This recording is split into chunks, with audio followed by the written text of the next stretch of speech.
The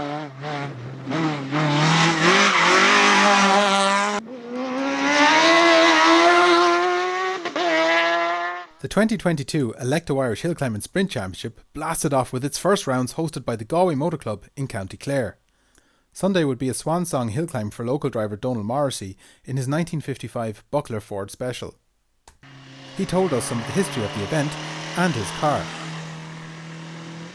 I was here at the beginning of motorsport in 1957 when the Limerick Club quit using the corkscrew, and my friend Martin Carey, whose name is here, encouraged the Galway Club to come and create a hill climb. I went away working abroad and what have you then, but I was back, and in 1985 I did the hill for the first time in my sort of everyday car, which is a 2.5 litre V8 open car. Wasn't very fast, but it gave me some interest in it. And I've done it many times since in many different cars. I like specials because you don't have to be replacing things to be exactly like they were when they were built or anything like that. A special is what you make it, you know. And I came across this one by accident. I thought I'd given up the sport.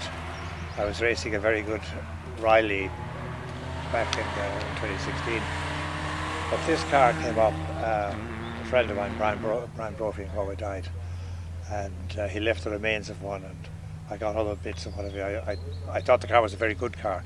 It has this space frame, tubular space frame chassis, designed by Derek Buckler, who made the chassis for the first Brabham cars. So I like the look of it and what have you. I got it. I'm retired, obviously, and I have a nice garage and a good lift, and I play about with it, and eventually got it so that it would pass scrutiny and take it up the hill. And that he certainly did, recording second place on scratch in Class 4 on Sunday to Wolfgang Sneyer in his MG Midget, who was fastest both days. Also competing in the historic category on Saturday was Ed Cassidy in the Iona Special, who was second to the MG on the first day. Multiple hill climb champion Frank Burns was glad he came back out for the weekend, leading the event up to Run 3 on Saturday with the big grunt Pilbeam MP45. Great to be back. Same level of abuse is still going. It's good to see. It's easy with the fabulous day we have. It's absolutely super.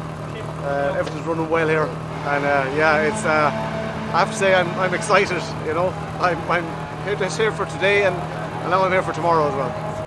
Finding himself at the sharp end of the field, I asked him his intentions for the rest of the year. Well, hang on a minute now. Let's get over this weekend first, my friend. But I am registered, so this was just kind of to get back for a spin and check my enthusiasm, and it's the blood is flowing. I'll leave it at that. You know. Christopher Houston went into the lead on Run 4 and wasn't exactly sure where he'd found the time. Yeah, I'm not really sure I know exactly where. I just felt that run felt up in the middle bit where you have a lot of really fast flowing corners. I think I just put them together quite nicely, and the car felt very comfortable. So yeah, I was really quite surprised when I saw the time afterwards. And I've been down here at Ballyvaughan before, down at the corkscrew, but first time here, and it's an amazing hill. Like, it's so fast, it's really, really good. That was the secret of the last run, was, you know, just learning to let the car flow up the hill. That was the key.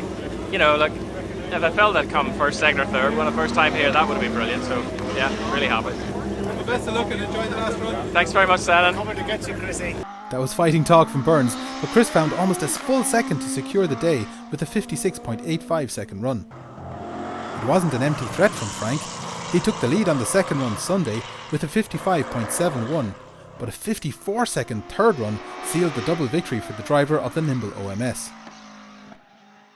Third place on round 1 went to John Donnelly in the Pilbeam MP62, and causing a sensation was Eddie Doherty in the Pep Speed Car GTR, the first outing for one of these cars in Ireland, taking that position on round 2. It's probably something a bit different to bring to the Hillclimb Championship, like in Ireland.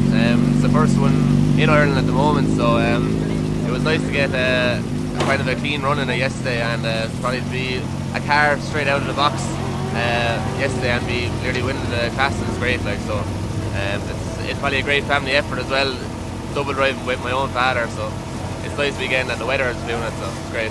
It's basically a speed car, so it's a company in Spain that manufactured the space frame fiberglass body on it.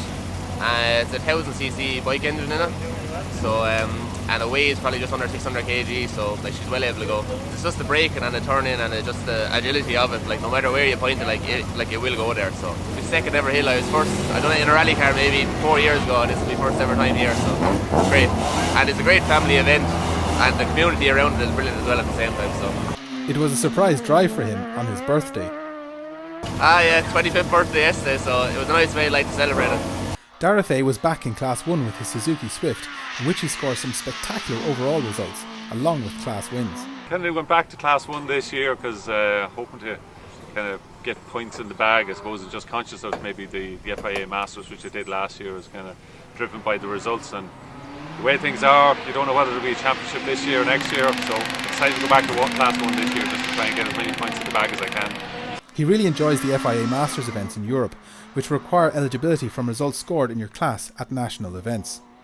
They're fantastic. I mean, the organisation is just second to none, and to be able to do kind of an event like the FIA Masters is just, it's a dream come true. I mean, to be around some of the machinery that's over there, and hill climbing is so popular in mainland Europe. It's just got such a following. I think there was 100,000 people at the event itself up along the hill, and the atmosphere and the enthusiasm of the Portuguese people was just second to none. So yeah, it was a great experience. He was also very complimentary about the organisation of this event. Saying Aidan Connolly yesterday, and if today goes the same way as yesterday, it's just been run like clockwork. You know when there's a good team involved, when hill climbing is kind of running so smooth the way it has kind of ran yesterday. So Aidan and his team are definitely doing a great job, and sure, of course, the weather and everybody back together again after such a long time, it really makes it worthwhile coming down. So very happy. Thanks to the sponsors, Alekto, kind of for providing backing for this year's championship, because it's very important that we always have somebody solid behind us to support it. Dara won his class both days and was second fastest front wheel drive each day against much higher powered machinery. Ray Cunningham, another stellar Class 1A driver, was second in the class both days. Liam Fitzgibbon was third in the Nissan Micra on Saturday, and Elaine Kerwin was third on Sunday in her freshly prepared Toyota Starlet after gaining a lot of experience in the Centos. Speaking of which, Francis Dempsey was laying down the pace in the 83s right from the start to win the class, while Mark Halligan got on to the same second on the final run Saturday. It was a similar story on Sunday, Dempsey hitting the pace from the outset, getting down to 82s with Mark less than a quarter of a second behind on the final run. There was some interesting car swapping and sharing going on amongst the drivers. Johnny Murray was third the first day, holding off Quiva White, who was suffering from a fuel starvation problem. The White sorted the problem overnight, and Quiva claimed third on day 2. Aidan Courtney was flying in Class 2 both days. I think I've shook off the cobwebs. Didn't give myself any big scare yet, so yeah, going pretty well, chipping away at the time. His time during the lockdown had been well spent, he and his brother Joe being the right men to develop a gearbox. It was a little bit of a challenge to make everything work. It's probably a mix of about 5 different gearboxes. We've got a final drive ratio out of a Fiat Scudo diesel van, so that's paired with some Peugeot 205 first and second gear, and a Citroen Picasso third, fourth and fifth. So it's a mix of a lot of parts. It's got a gripper diff in it as well, plated diff this time. So yeah, it's a nice little package. It's putting up with the power so far. Aidan won the class by quite a margin each day from Thomas Sheedy's Honda Civic, which was in very close competition with Joe Clifford. Just 12/100ths of a second separated the older Honda from the new version on Saturday, and a little over half a second on Sunday. Reigning Formula Boss Ireland champion Sylvie Mullins made a rare tin-top appearance at his local event in a modern Mini on Sunday. Fellow Boss competitor Gary Graham will have been delighted to finish ahead of the champ in his Peugeot 205, taking 5th in the class both days. Ger Lonergan, who looks after Graham's Boss car and shares the 205, went one better and finished 4th each time. Willie Barrett led Class 3A after the first run, but was very unfortunate at the start of Run 2. Yeah, I was going well in the first run there. I think we were the fastest saloon, but it blew up off the line on the second run, so that was the end of our weekend, I'd say, at further rather to the block. So we did the Hillclimb Masters in October in Portugal, and we did a one day in Connacht, and that was the most of it. Does this have big consequences for the rest of the season for you? Probably. I mean, 3A is fairly competitive. You have Brian Kerwin there and Tommy Gardner and myself. There's not much between us, so I'd say every round would count, you know. Is it something you could get built in time for the next one? Actually, we'll have to, yeah. We'll have to get going now, so we might as well keep digging now as we're in the hole. Actually, we had 2 years off. Exactly, yeah. Plenty of money stored up into the credit union. It's great to see how determined he was to get back out again. His Saturday result was good enough for second as the pace increased without him. Back in his old car on Sunday, he claimed third to maintain his championship campaign. Brian Kerwin won the class both days in the rear-wheel drive 205. We caught up with him after the third run on Saturday. He had really missed hill climbing over the last 2 years. Going to 2 years now since we've had a run, and it's lovely to get back out and get full championship going again, you know. So the third run was my best from 65.31, I think. So I think I pipped Willie on that one. I don't think he's too happy with me, alright. Championship sponsor Tommy Gardner was third in the highly competitive class, but he had an argument with a burn wall on Saturday afternoon. The orange tape must have boosted his pace on Sunday, and he collected second in the class that day. Damien Walsh made a quick start on Saturday in the 3B RT supercar, launching himself ahead of Peter McKinley in the legendary white Escort. Peter responded on run 2 to lead the class briefly, but Damien found more pace on the afternoon runs to win the class by just over 0.3 of a second. Paul Hamill was third in the Tiger Suzuki. Very different but effective way of going quick. On Sunday, former Hillclimb champion Pat Roach overcame teething problems with his Ford Escort RSR to win the class with just 2 runs. Paul Hamill found a further 2 seconds to go second on the day, with Damien Walsh third with strong points for the championship. While Eddie Doherty was scoring very highly overall, his father Ned took second place in Class 3C both days from Rory Stevens' turbocharged Ford Escort RSR. Enda Byrne was fastest in Class 5 on Saturday, with partner Siobhan equalling his initial fastest time on the last run. Enda is the chairman of the Hillclimb Committee. Perhaps family politics has made him especially fit for the job. We had a chat with the couple on Sunday morning. There's nothing between the two of us. Absolutely nothing. I had a little bit of luck on the last run yesterday and I picked up. But other than that, there's nothing in it at all. They both put a lot of energy into the running of the sport, as well as their own competitive endeavours. Yeah, we do a lot of work behind the scenes. As you know, chairman of the Hillclimb Commission and stuff like that, and Siobhan's also on it as well, so we do an awful lot of work behind the scenes.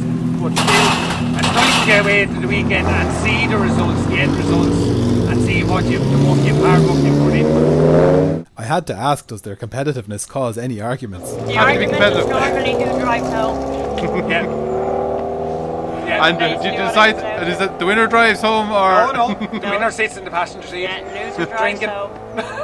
And loser buys the takeaway on the way home as well. What's the favourite takeaway? Indian, I think. Yeah. The world's fastest Indians. Exactly. Siobhan did get down to a time on Sunday that would have won on Saturday, but by then Enda had moved on another little bit, so Siobhan would be buying the takeaway. Padraig Ford Jr. was third both days in the Van Diemen RF81. Billy White won Class 6 both days and was 5th overall on Sunday in his Formula Renault.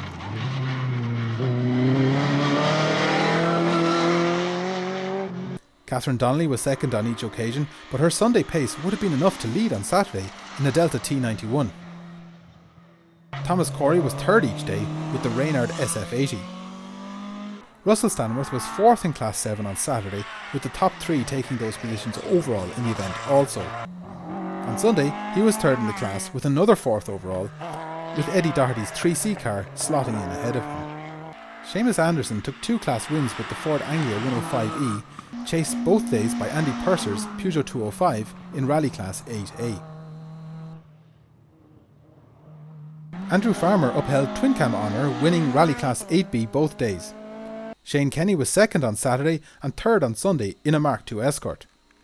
Cathal Nolan was the interloper on Sunday, splitting the rear-wheel drives with his Honda Civic.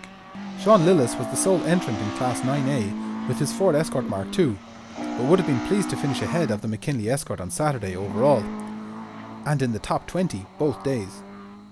Alan Kane had a little bit of an adventure on the second run on Saturday in the borrowed Brian Kerwin prepared Peugeot 205.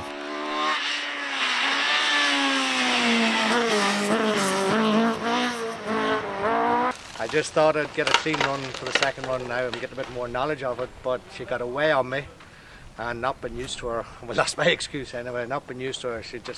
I overcorrected her and had a bit of a tank slapper, and that was it then for the rest of the hill. The head wasn't right, so we sort of will abort that run anyway, you know. But I'm just grateful that I have the spin today in Brian's car, and I want to leave it back in one piece, and so I'm not going to be any heroics, you know. He told us a little bit more about the car running in the 9B rally car class. It's a 1400 Vauxhall, very very well built car, lovely wee car to drive, very reliable. It is, I think, around about 200 brake. There's deaf all wrong with it, like, you know. And I've always, when we got the car, I've always said, oh, I'd like to have a spin in it, and this weekend has come, and here we are. You very much nearly did have a spin in it. yeah, no, we'll let that one go now. We'll let that one go. But hopefully this run now I'll have a wee bit more of a cleaner run. Alan was second in the class on Saturday from Chris Snow Jr. in a Honda Civic, who won both days. John O'Sullivan was second on Sunday with Kane third. Philip Callanan was third on the first day in the Mark II Escort. Padraig Egan provided a lot of entertainment in the big two-wheel drive rally class over the weekend, but it all went wrong on the final run Sunday with an unfortunate roll near the start. Declan Gannon powered the BMW M3 to second both days. The 2022 Alekto Irish Hill Climbing Sprint Championship is off to a very strong start, and we look forward to the next round scheduled for Wexford on the 7th and 8th of May.